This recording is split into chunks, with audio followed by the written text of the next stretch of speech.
Anteriormente, el presentador Frank González y los expertos en la materia trazaron la trayectoria del sábado bíblico desde su inicio. Establecido desde su origen como el eje del ciclo semanal, el sábado fue por miles de años el sello del poder y la autoridad del Creador. Los 10 mandamientos, principios fundamentales de la vida, hacen del sábado del séptimo día parte de la ley divina. Mientras Cristo estaba en la tierra, la controversia y la discusión campearon sobre la manera apropiada de guardar el sábado. Los judíos eran muy legalistas en guardar el sábado, no se podía hacer nada. Al sanar al hombre de la mano seca, Jesús mostró el verdadero espíritu del sábado. Rechazó las reglas rabínicas. Guardó el sábado conforme a las antiguas escrituras hebreas, que hoy llamamos el Antiguo Testamento. Jesús no quebrantó el sábado de los 10 mandamientos, sino que hizo nulo las costumbres y tradiciones de los hombres. ¿Dónde, pues, y cuándo comenzaron los cristianos a observar un día distinto de culto? La primera ley que obligó a la gente a celebrar y descansar en el domingo fue la ley promulgada por el emperador Constantino en el año 321. A pesar de la popularidad de la adoración al sol y las leyes dominicales de los emperadores, muchos cristianos siguieron adorando en el séptimo día, sábado. De hecho, fueron minoría las iglesias que abandonaron el sábado. Y ahora, continuemos con la tercera parte de la historia del conflicto sabático, en la parte tercera, titulado Un santuario en el tiempo.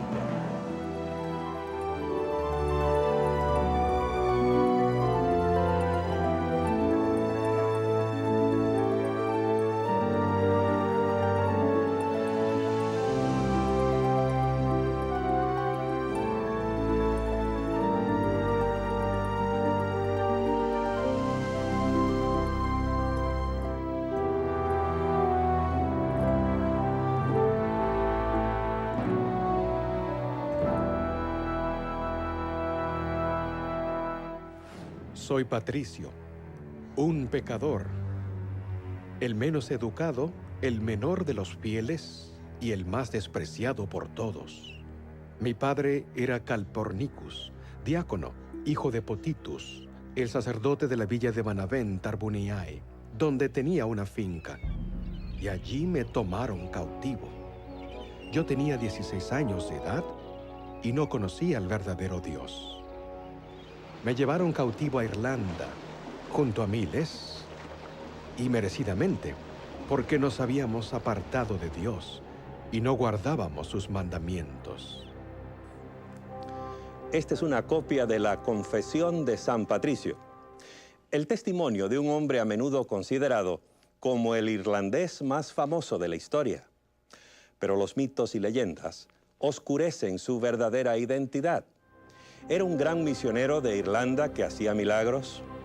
¿Fue él quien hizo salir de la isla Esmeralda a las serpientes? ¿Quién fue en realidad San Patricio? Bienvenidos a la tercera parte de Un santuario en el tiempo. Hoy presentaremos el San Patricio histórico, un hombre muy distinto del Patricio de las leyendas y la tradición. En el proceso veremos nuevos aspectos del prolongado esfuerzo por reemplazar el sábado bíblico por el domingo como día universal de adoración. Patricio nació hacia fines del siglo IV en una cultura cristiana celta. Su religión era muy diferente del cristianismo latino o romano que se estaba imponiendo en otras partes de la Europa occidental. No sabemos quiénes fueron los primeros cristianos celtas, ni quién les habrá presentado el cristianismo. Ni siquiera estamos seguros cuándo empezó todo. Pero lo que sí sabemos es que ellos creyeron basados en los escritos de Patricio y de otros. Y lo que creían estaba basado en su entendimiento de las escrituras. Contrariamente a los teólogos de la cristiandad romana, quienes acudían a las enseñanzas de la Iglesia y los concilios, los celtas recalcaban la Biblia. Esta lealtad a la Biblia era lo que separaba a los cristianos celtas de la comunidad mayoritaria formada por los cristianos romanos. Por cuanto la Biblia era el fundamento de su fe, Les era difícil aceptar la autoridad de la Iglesia romana. Es que la Iglesia celta se desarrolló fuera del alcance de la influencia romana. Tenía sus raíces en la Iglesia que guardaba el sábado, la cual comenzó con Jesús y sus apóstoles en el primer siglo. Tomando en cuenta cómo los celtas recibieron el cristianismo, sabemos que ellos eran creyentes firmes en las Escrituras. Se esforzaban en hacer lo que la Biblia les decía. Asimismo, sabemos que ellos conocieron el cristianismo antes de que la observancia del domingo entrara en boga. No hay ninguna indicación en las obras de Patricio de que él aceptara las enseñanzas de los padres de iglesia ni los cánones de concilios. Él acudía únicamente a las escrituras en las cuales basar su creencia, práctica y enseñanza. Esta era, pues, la religión de Patricio, basada en la Biblia, fiel a sus enseñanzas y obediente a sus mandamientos. Esa era la religión que habría de llevar a los habitantes de Irlanda.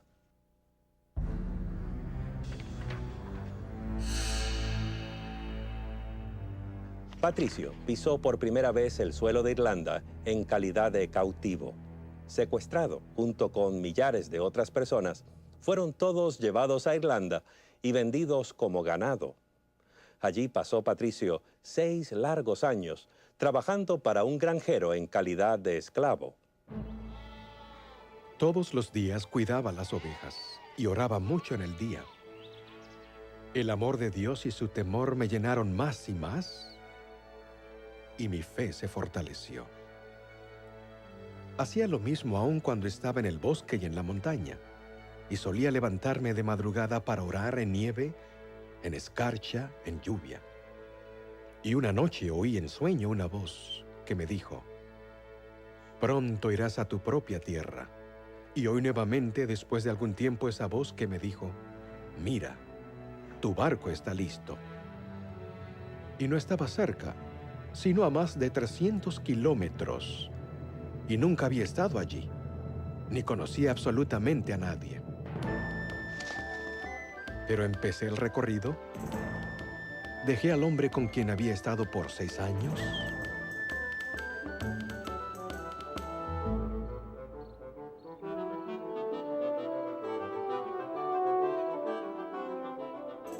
fui en la fortaleza de Dios, quien dirigió mi camino hacia el bien, y no sentía temor alguno hasta que llegué al barco. Patricio siempre creyó que su escape de Irlanda fue dirigido por una mano divina. Su propio pueblo lo recibió de nuevo, rogándole que nunca los volviera a dejar. Pero el plan de Dios para la vida de Patricio no se iba a cumplir en su propia tierra. En la noche vi en visión a un hombre llamado Victoricus, como si hubiera venido de Irlanda trayendo muchísimas cartas, y me dio una de ellas. Y leí las primeras palabras de esa carta diciendo: «La voz del irlandés». Y mientras leía la carta, creí oír muchas voces en ese mismo momento, clamando a una sola voz: «Te pedimos, muchacho, ven y anda entre nosotros una vez más». Respondiendo a los ruegos del pueblo irlandés, Patricio volvió a Irlanda. Allí su carrera como predicador y maestro hizo que eventualmente se le considerara santo y lo colocó entre las filas de los misioneros cristianos mejor conocidos del mundo. Pero hay algo que no es tan bien conocido acerca de él. San Patricio guardaba el sábado, séptimo día. De hecho, su reposo sabático se volvió legendario. 2 siglos después de su muerte, su biógrafo escribió que cada séptimo día, Patricio y su amigo Victorico se reunían para orar y gozar de mutuo compañerismo. Algunos historiadores hasta creen que el amigo especial de Patricio era en realidad un ángel.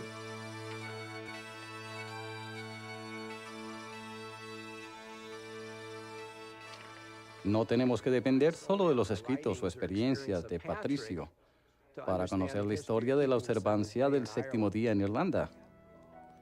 Las antiguas leyes irlandesas rigieron la historia de las tribus irlandesas por muchos años y esas leyes estipulaban, entre otras cosas, que la gente debía guardar el sábado del séptimo día.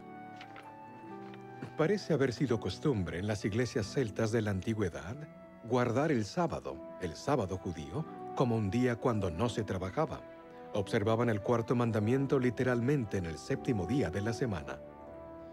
A medida que crecía la influencia de la religión romana, iba afectando gradualmente las prácticas sabáticas de algunos cristianos celtas en las Islas Británicas. Ya a comienzos del siglo VI, no era raro que los creyentes celtas guardaran tanto el sábado como el domingo en calidad de días santos. Así sucedía en los tiempos de un irlandés llamado Columba, el sucesor espiritual de Patricio. Columba se había graduado en una de las escuelas establecidas por Patricio. Nacido en una familia de la nobleza, en torno al año 521, cedió su derecho al trono de Irlanda y se dedicó a una vocación más elevada. Columba estableció su empresa misionera en la rocosa isla de Iona. Él y 12 amigos llegaron a ese remoto lugar navegando desde la costa occidental de Escocia en pequeños botes redondos hechos con cueros de animales. Allí en Iona, Columba fundó una escuela de misioneros cuyos alumnos llevaron el mensaje cristiano al territorio escocés y lo esparcieron por toda la Gran Bretaña. En su doctrina, Columba se mantuvo fiel a sus raíces cristianas celtas. Guardó el sábado, séptimo día, como el día de reposo. Si bien se guardaba el domingo en honor de la resurrección de Cristo, Columba les enseñó a sus discípulos a guardar el sábado como igualmente sagrado.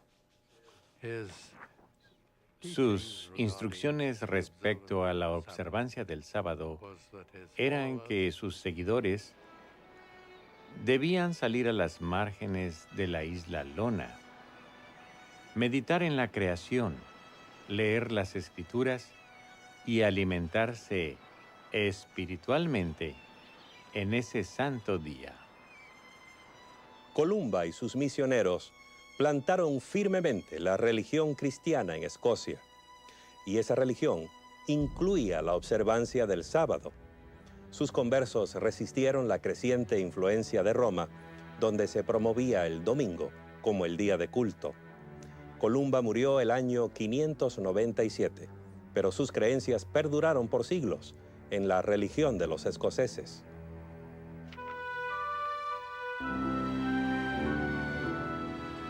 En el año 1070, Malcolm, rey de Escocia, se casó con Margarita, una joven que estaba destinada a ser más famosa que su esposo. Dejó su marca en la historia mayormente como reformadora religiosa. De hecho, más tarde la Iglesia Católica Romana la declaró santa. Sabemos que Margarita creció en el palacio de los piadosos reyes de Hungría, quienes eran muy católicos. Y desde la edad de 7 u 8 años ella vivió en el palacio de Eduardo, el confesor de Inglaterra, quien era también muy pío y devoto católico. En la corte inglesa, Margarita vivió bajo la influencia de los monjes benedictinos de Canterbury. Cuando las condiciones políticas hicieron que su familia no se sintiera bienvenida en Inglaterra, se trasladaron a Escocia, donde el rey se fijó en Margarita. Parece que Margarita pensaba hacerse monja. Según un informe, no quería casarse con Malcolm, rey de los escoceses, porque ella quería consagrarse a sí misma para ser, como ella misma decía, la novia de Cristo. El biógrafo de Margarita nos dice que ella en su niñez era muy dedicada a la iglesia y tenía interés en hacerse religiosa. Pero cuando fue a Escocia y conoció a Malcolm, este le pidió la mano para casarse, pero según su biógrafo, ella se resistía a aceptarlo y solo consintió a pedido de sus familiares. Y porque pensó que Dios le estaba dando una oportunidad para difundir su palabra en el reino de Escocia. Margarita consideraba que la corte escocesa era un tanto cruda y falta de refinamiento, de modo que decidió cambiar las cosas. Le hizo muy mala impresión la forma como los escoceses practicaban su religión. Muchos seguían aún las doctrinas y tradiciones que Columba había llevado desde Irlanda casi 5 siglos antes. Había un aspecto de la religión popular que molestaba especialmente a la nueva reina. Cuando había llegado a Primera Escocia, ella no estaba contenta con la observancia del domingo. Se enteró de que la gente seglar se ocupaba en realizar trabajos domésticos en domingo. Ellos habrían asistido a la iglesia primero, pero después se ocupaban en sus quehaceres diarios, y eso era algo que ella quería evitar. La reina insistía en la observancia única y estricta del Día del Señor, domingo. La gente y el clero obedecían, pero sin dejar por completo su reverencia por el sábado.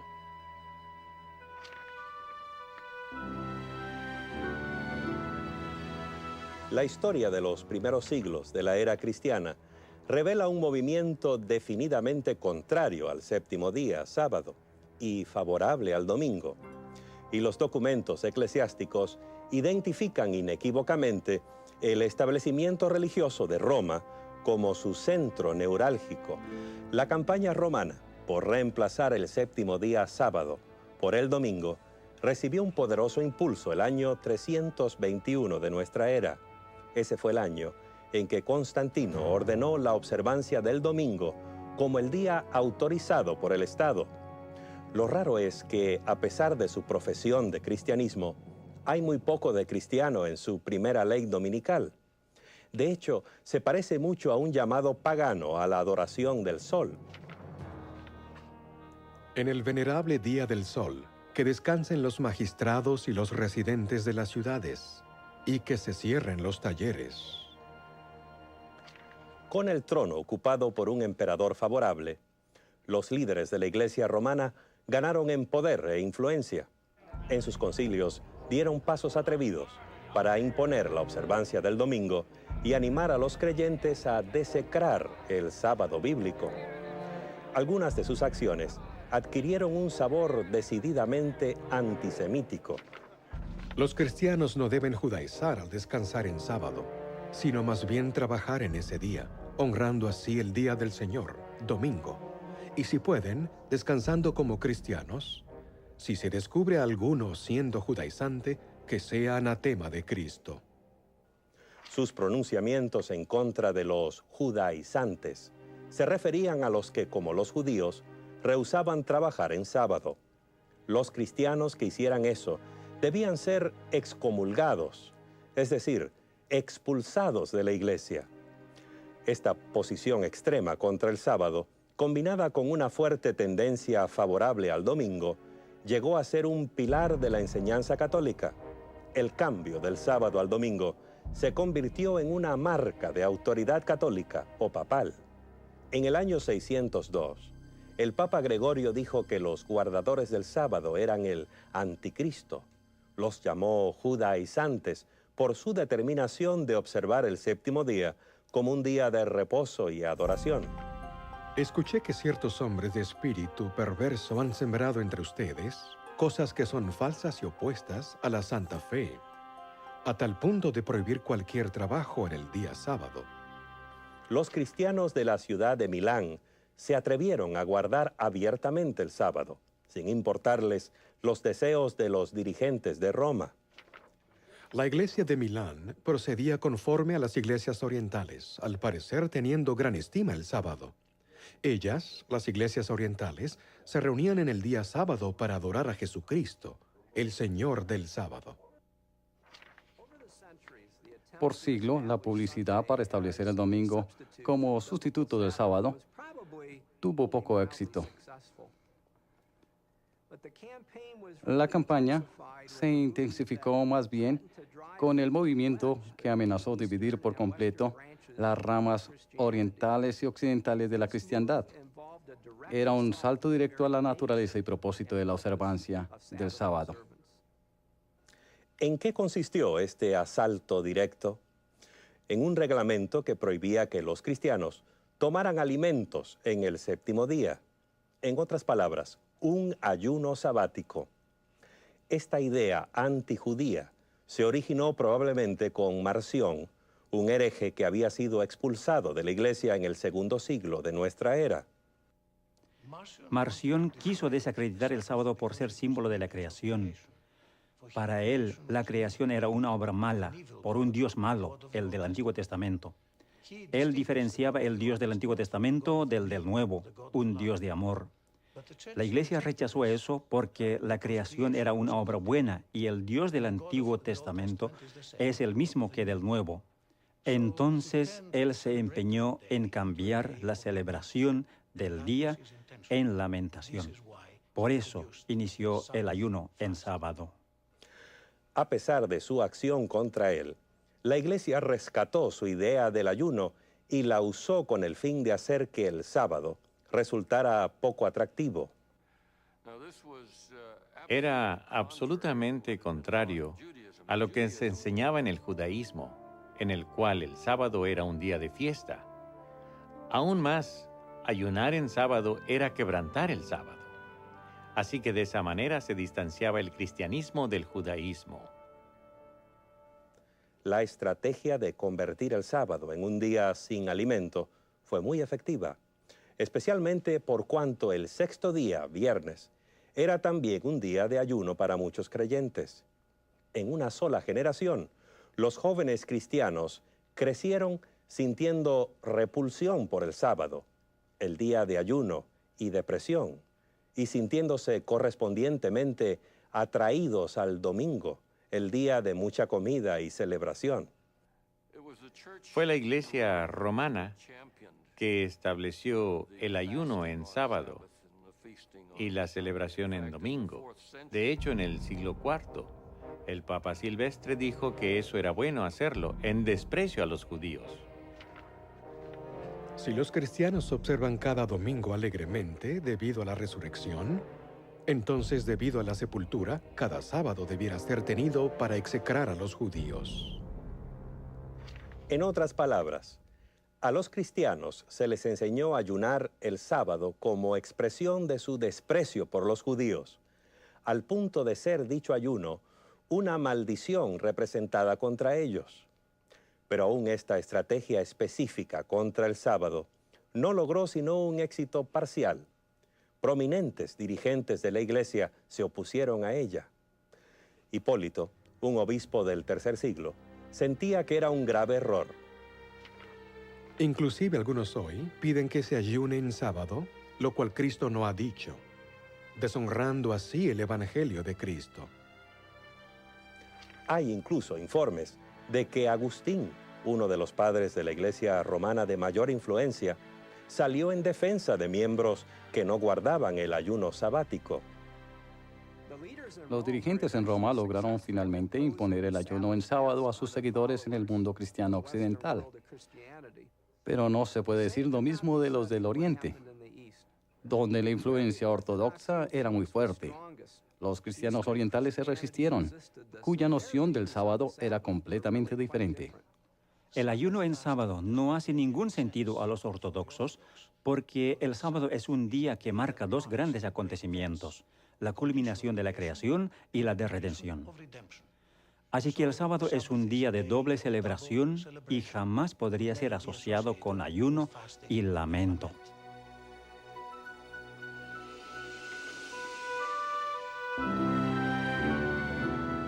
Este asunto del ayuno sabático podría parecernos desde nuestra posición moderna como una tempestad en una taza de té, pero se volvió parte de la lucha por el poder dentro de la Iglesia, una tensión entre Oriente y Occidente que eventualmente habría de dividir el mundo cristiano, desgarrándolo en dos partes. En el año 692, el emperador Justiniano II convocó un concilio eclesiástico en Constantinopla. La reunión es conocida como el Concilio de Trullo, nombrado así por el palacio donde se reunían los obispos. Esta sería la gran oportunidad para que la Iglesia oriental le asestara un golpe a la creciente influencia del Papa Católico de Roma. El canon 55 del Concilio de Trullo se basa en uno de los cánones apostólicos, el canon 64 y otros cánones de los concilios locales. La norma que establecen estos cánones es que no se debe ayunar en un día festivo. El sábado es un día festivo en que se celebran dos acontecimientos, la culminación de la creación y la de redención, así que jamás debiera asociarse con el ayuno. Esos obispos podían escribir 1.000.000 de leyes, pero todo eso no sería más que papel entintado si no contaba con la aprobación unánime de los más altos oficiales de la Iglesia. De modo que los obispos debieron enviar sus cánones a Roma para que el Papa los firmara. Los cánones fueron enviados al Papa porque él era el primer patriarca, el primero entre iguales, 5 patriarcas iguales, quienes constituían el liderazgo de la Iglesia. Como era costumbre en los concilios, dichos cánones tenían que ser aprobados y firmados por todos como señal de unidad de fe y orden. El Papa no los firmó porque encerraban una oposición al ayuno en sábado.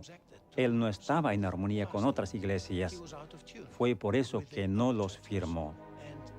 Él fue condenado y, por tanto, el emperador tomó una acción apropiada. Lo sentenció a arresto domiciliar. Así pues, el Concilio de Trullo no decidió el asunto. En Occidente, los cristianos siguieron ayunando. En Oriente no lo hacían. El ayuno sabático siguió siendo un tema divisivo, un símbolo de la creciente tensión entre Roma y Constantinopla. En el año 867, Focio, patriarca de Constantinopla y el principal rival del Papa por el poder en el mundo cristiano, invitó a sus colegas orientales a otro concilio eclesiástico. Durante el concilio, acusó a toda la Iglesia occidental de ser culpable de herejía en 8 puntos. El cisma Fotien entre Constantinopla y Roma giró sobre varias cuestiones. El principal asunto fue el conflicto sobre el sábado, según los documentos primarios que relatan este conflicto. Mediante el fraude y artificio, ellos procuraron desviar a la gente de la fe pura de la cristiandad para corromperlos con sus errores. Les exigieron que observasen el ayuno del sábado en contra de los cánones de la Iglesia. En los siguientes 200 años, hubo muy poca interacción entre ambos bandos. Después, los antiguos conflictos se vieron agravados por nuevas disputas. Como monarcas rivales que se esforzaban por afianzar sus propios reinos, el Papa y el Patriarca de Constantinopla luchaban por adquirir la supremacía. El principal asunto que estaba en juego en 1054 en el Oriente y el Occidente fue la cuestión de la autoridad de la Iglesia.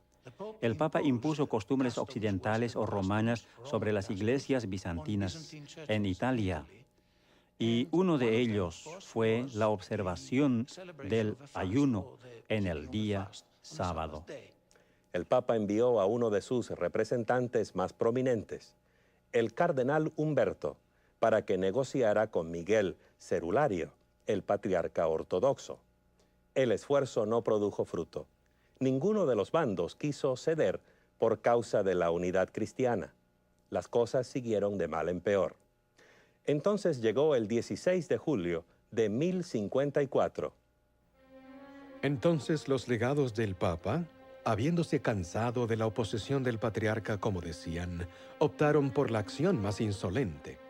En el 16 de julio, ellos se metieron a la iglesia de Hagia Sofía, y mientras los clérigos se preparaban para el servicio sabático de la 3ª hora del día, colocaron la bula de excomunión en el altar principal a la vista de los clérigos y presentes. Saliendo de allí, ellos aún sacudieron el polvo de sus pies, como un testimonio contra ellos, exclamando: «Que Dios vea y juzgue».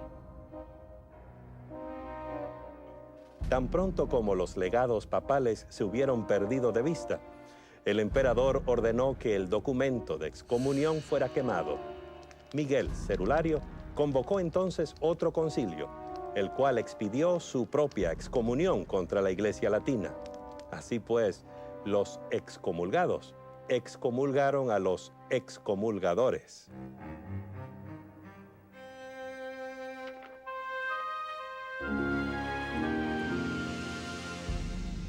Es claro que la lealtad al sábado del 4º mandamiento no se desvaneció fácilmente. Los esfuerzos de la Iglesia romana por promover el domingo como alternativa continuaron. un subterfugio novedoso, tomó la forma de una carta, la cual supuestamente había venido directamente del cielo.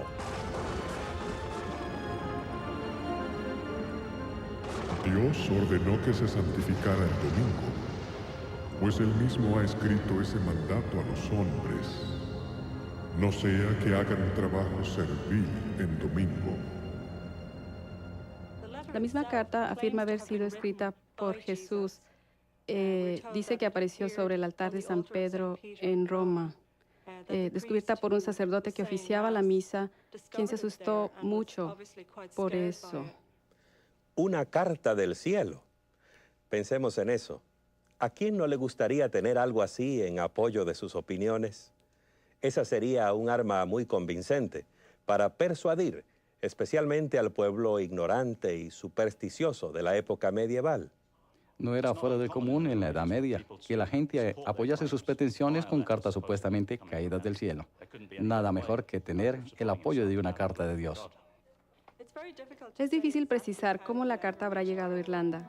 La mejor explicación es que un monje irlandés haya ido de peregrinaje al continente, obtuvo allí la carta de alguna manera y trajo consigo a la casa. Nadie lo sabe de seguro, pero no importa cómo haya llegado, es un hecho que sabemos con toda precisión lo que decía. Todo el contenido de la carta fue preservado como parte de la ley de Irlanda. En Irlanda, la Epístola de Jesús es parte de una colección de obras sobre la observancia del domingo. Los primeros 2 elementos son muy breves y hablan sobre algunos castigos. El tercer elemento es la carta en sí. Por último está un largo tratado legal que da detalles de lo que le sucedería en forma individual si cometiese ciertas transgresiones del domingo.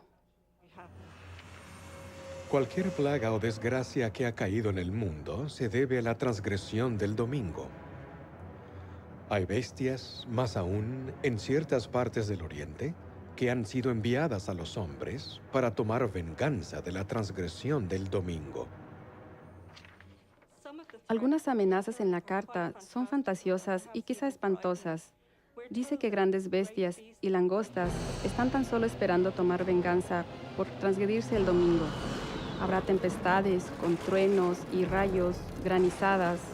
Habrá serpientes voladoras en el cielo. Más aún, grandes males y destrucción ocurrirán si la gente quebrantara la ley dominical. A la pueril mente medieval, esas amenazas de castigos milagrosos deben haberle parecido aterradoras. Mejor dedicarse a la observancia del domingo que arrostrar los terrores de plagas y catástrofes sobrenaturales. Esta así llamada Epístola de Jesús apoyaba con toda claridad las decisiones de los concilios eclesiásticos y las declaraciones de los papas, pero se hallaba en conflicto directo con la ley sabática de los 10 mandamientos. La Epístola de Jesús pertenece a la cuantiosa literatura apócrifa, es decir, no es canónica ni es parte de la Biblia y no debiera ser creída de ninguna manera al pie de la letra. Esta carta de Jesús muestra cuán determinados estaban los líderes católicos medievales a cambiar el sábado bíblico por el domingo. En otros siglos y lugares se usaron ardides parecidos, también apoyados en supuestos mensajes celestiales. En el año 1200, Eustaquio de Fly, un abate francés, llegó a Inglaterra y comenzó la versión medieval de una campaña de reavivamiento religioso. Predicaba que la gente no debía comprar ni vender en domingo.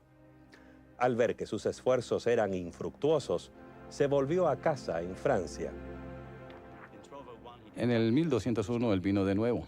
Esta vez estaba unido con una carta supuestamente enviada del cielo y dejada sobre el altar de San Simeón en Jerusalén, en la cual se decía que Dios mismo iba a castigar a aquellos que trabajaran o compraran y vendieran en domingo. La tentativa de hacer cumplir la abstinencia de trabajar en domingo continuó durante la Edad Media a través de concilios eclesiásticos, órdenes, papeles, ley canónica y juzgados. Y el hecho de que se intentó continuamente hacer cumplir esa ley significa que no se cumplía.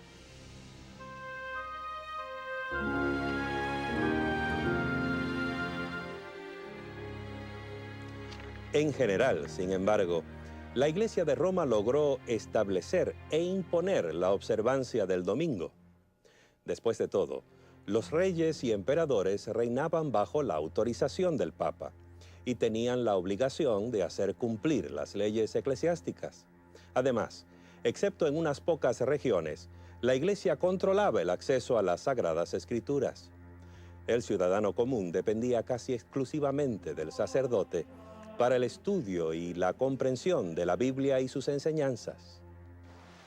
Hubo lugares remotos donde las escrituras se mantuvieron en el lenguaje de la gente, y en esos lugares hubo grupos muy valientes que se resistieron ante la autoridad de la Iglesia y siguieron guardando el sábado del séptimo día.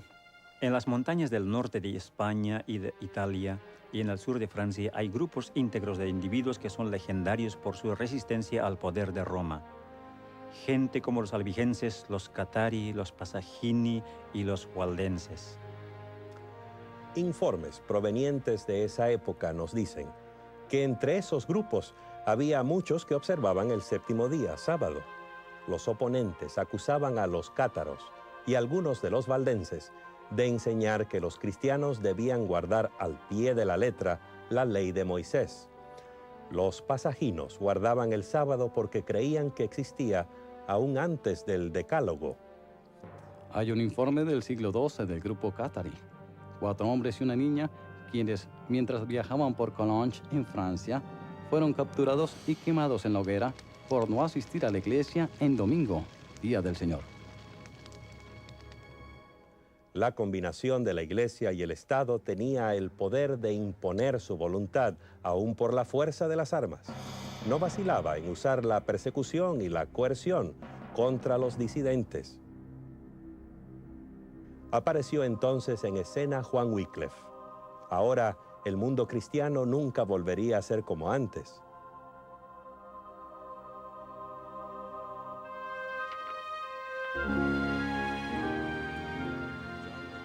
Juan Wycliffe nació en Yorkshire, en un pueblito llamado Hipswell, de una familia rica, en una casa feudal.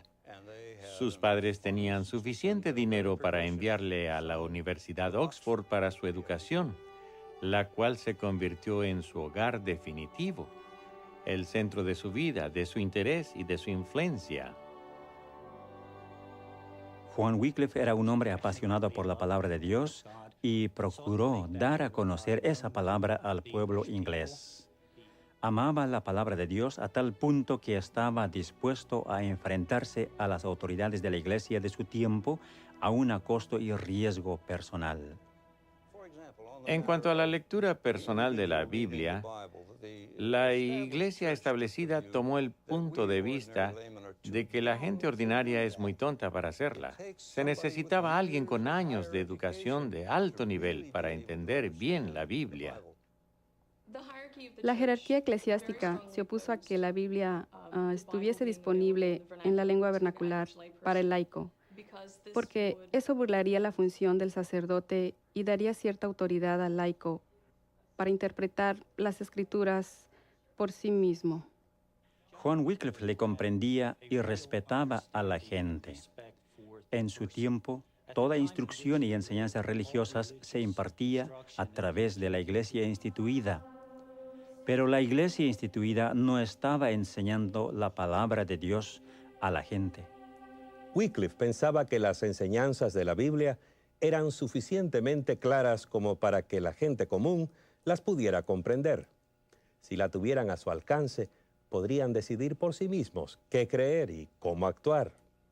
Y yo creo que hasta cierto punto la Iglesia temía eso, porque les iba a quitar el poder, la autoridad y el prestigio que gozaban en ese tiempo. El motivo por qué Juan Wycliffe se puso a traducir la Biblia al inglés responde a su opinión de que la autoridad suprema en cuestión de fe y conducta es la Biblia. Wycliffe fue la fuerza motriz para traducir la Biblia al inglés de los siglos XII al XV. Se le ve como el padre de este proyecto. Juan Wycliffe no limitó sus esfuerzos a la traducción de la Biblia. Se convirtió también en un crítico articulado y persistente de la Iglesia. En su mano, la pluma llegó a ser un arma. la Iglesia le proveyó amplia provisión de blancos, como cuando el Papa Inocencio III declaró que era necesario que toda la gente estuviera sujeta al obispo de Roma. Wycliffe sintió que la autoridad papal, primero que nada, no tenía base en las Escrituras. En segundo lugar, le pareció que estaba corrompida. Había distorsionado el Evangelio. Había añadido muchas instituciones humanas, al parecer con el objetivo de reunir fondos para Roma. Y él se opuso a esa corrupción general del sistema papal.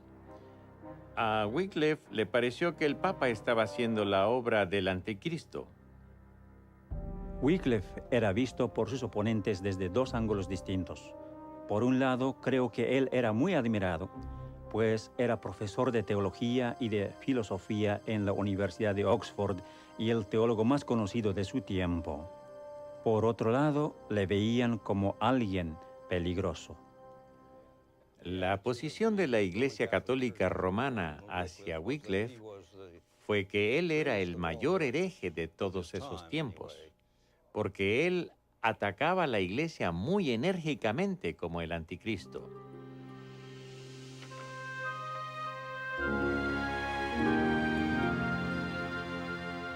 Juan Wycliffe podría haber vivido una vida pacífica si se hubiera guardado sus opiniones para sí, pero al lanzar andanada tras andanada con la lengua y la pluma, se convirtió en un estandarte alrededor del cual se congregaron otros que pensaban como él. Era un hombre carismático que atrajo a muchos leales seguidores y partidarios.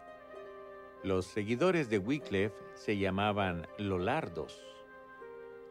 Los Lollardos se inspiraban en Wycliffe para distribuir la Biblia entre la gente ordinaria, la Biblia en inglés.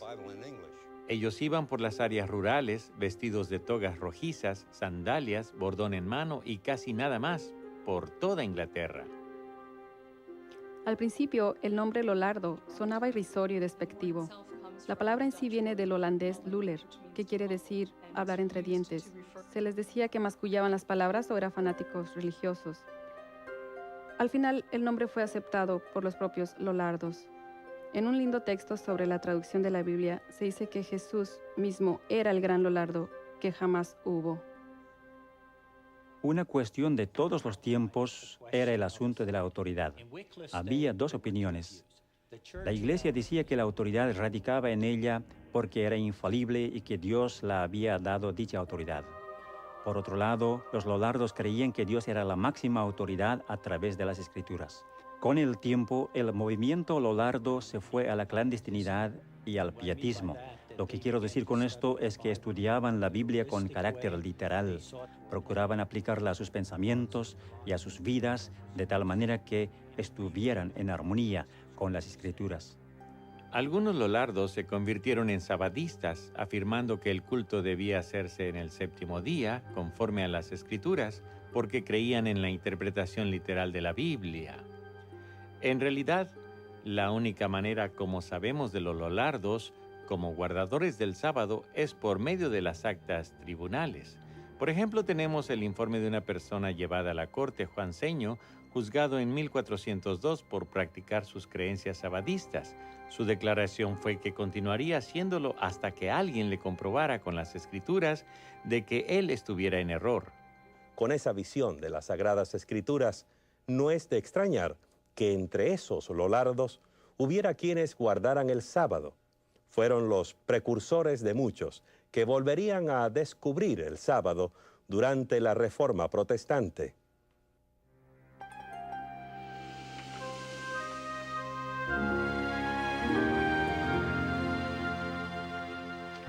En 1377, el Papa Gregorio XI publicó una declaración oficial acusando a Wycliffe de herejía, pero la Iglesia romana no pudo restringir efectivamente la expansión de sus ideas.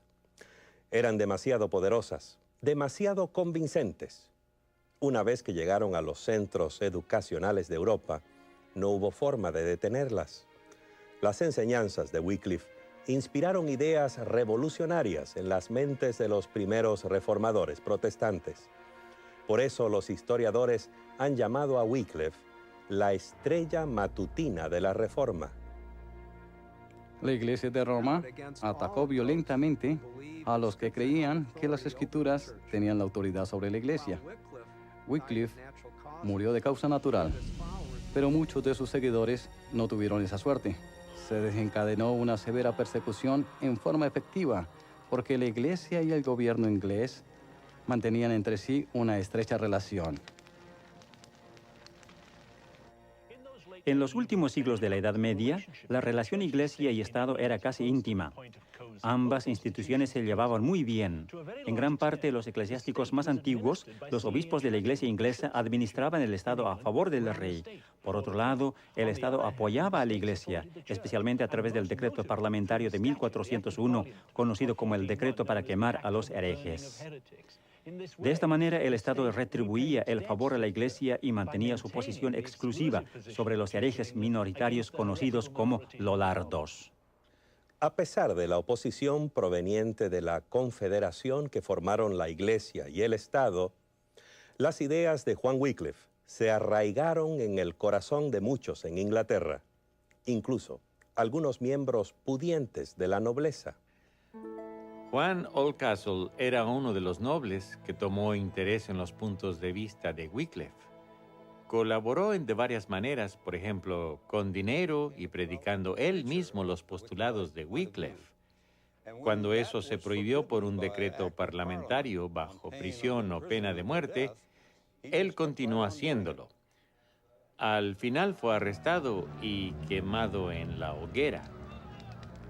Las instituciones religiosas tienen la triste historia de recurrir a la fuerza cuando les falla la persuasión. Eso es muy cierto cuando la Iglesia y el Estado se unen, tal como ocurrió con la Iglesia de Roma en la Edad Media.